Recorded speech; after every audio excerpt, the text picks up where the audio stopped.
My name is Sophia. I'm 32 years old, single, by choice, or so I told myself, marketing manager, living in a nice apartment in downtown Sao Paulo. I've always been the confident one, the girl who speaks her mind, travels alone, says no when she wants to. People think I have everything under control. They're wrong.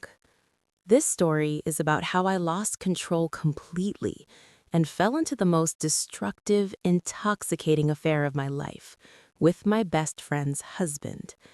Let me take you back to where it all began. I met Larissa when we were 19.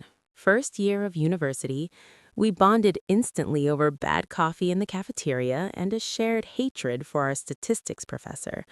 She became my sister, the person I called at 3 a.m. when life fell apart, the one who flew across the country for my 30th birthday, the one I trusted with every secret.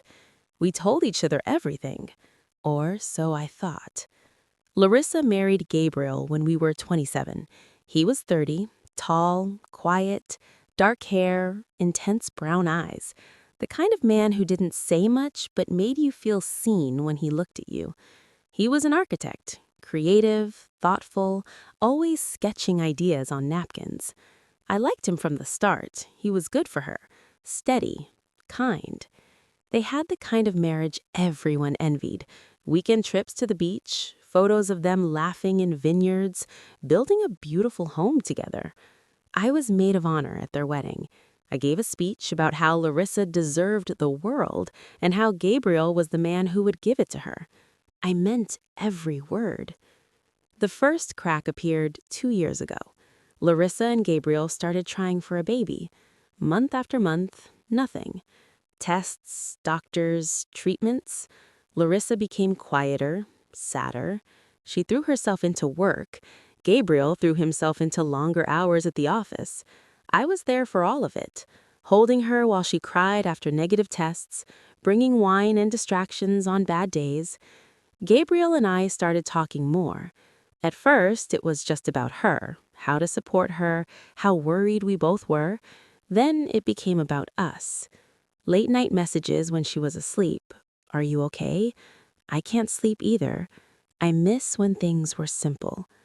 I didn't see the danger. I told myself we were just friends helping each other through a hard time. The night everything changed was 6 months ago.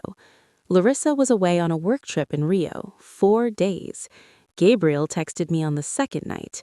Can you come over? I made feijoada, too much for one person. I went.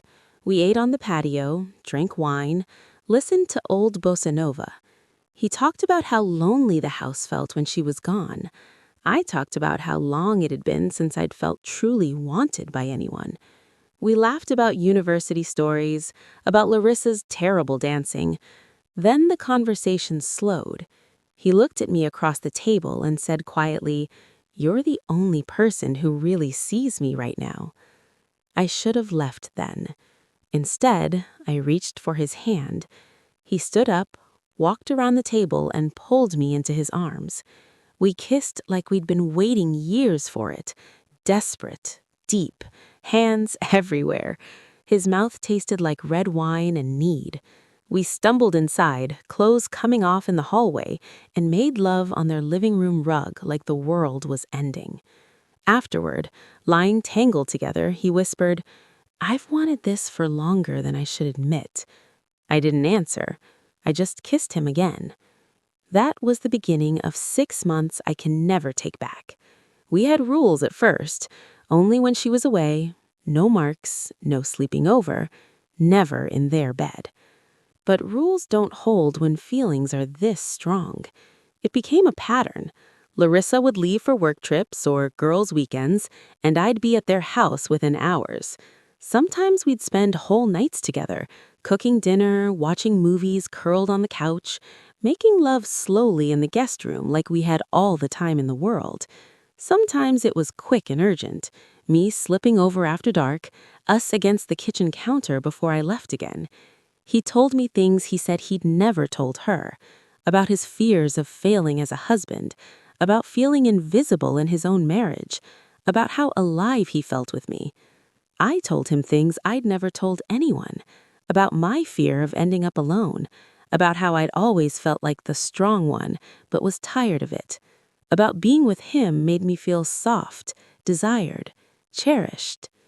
We fell in love. Deep, painful, all-consuming love. There were moments of pure joy. A weekend in Parati when Larissa was in Europe for 2 weeks. We rented a small house by the sea, walked barefoot on the beach, made love with the windows open to the ocean. Nights where we'd fall asleep talking and wake up laughing. The way he'd look at me across a room at parties like I was the only person there. But there was always guilt. I'd see Larissa's smile in photos and feel sick. I'd hear her talk about their future, babies, travel, growing old, and want to disappear. I'd lie to her face when she asked why I seemed distant. Gabriel said he was going to leave her, that he couldn't live a lie anymore, that he wanted a life with me. I believed him. Then came the night everything shattered. Larissa came home early from a trip. Surprise, she wanted to spend the weekend with her husband. I was at their house. We were in the guest room, half-dressed, laughing quietly. We heard her key in the door. Panic. He shoved me into the walk-in closet in their bedroom, threw my clothes in after me, and closed the door. I stood there naked, my heart pounding, listening.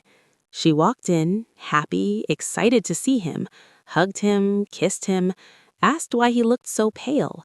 He made excuses, said he wasn't feeling well. They went downstairs. I waited 20 agonizing minutes, then crept out the back door in one of his t-shirts and my jeans, barefoot, running through the garden to the side gate. I got home and cried until I couldn't breathe. The next day, Larissa called me. She sounded strange. "Sophia, can we talk in person?" We met for coffee. She looked me in the eyes and said, "I found an earring in the guest room. It's yours. I'd know it anywhere." Silence. Then she said, "How long?" I told her everything. She didn't scream. She just cried quietly. Asked why. Asked if I loved him. I said yes. She left without another word. Gabriel moved out a week later. Larissa filed for divorce. She hasn't spoken to me since. It's been 3 months now. Gabriel and I are together. We live in my apartment.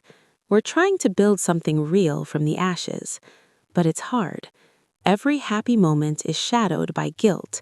Every time he says, "I love you," I hear Larissa's voice asking, "How long?"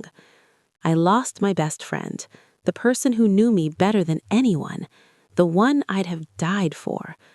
Some days I look at Gabriel sleeping next to me and wonder if it was worth it. Some days I know it was. Most days I don't know anything anymore. People judge. They say I'm a terrible person, a homewrecker, a traitor. Maybe they're right. But love isn't always clean. Sometimes it's messy and painful and wrong. Sometimes it destroys everything in its path. I became the other woman. I became the villain in my best friend's story. And I live with that every single day. This is my confession. The whole truth. No excuses. If you've ever been in love with someone you shouldn't have, if you've ever crossed a line you swore you never would, if you've ever hurt someone you loved to be with someone you love more, then maybe you understand. Maybe you don't. Either way, this is who I am now. Sophia, 32, in love, and forever changed.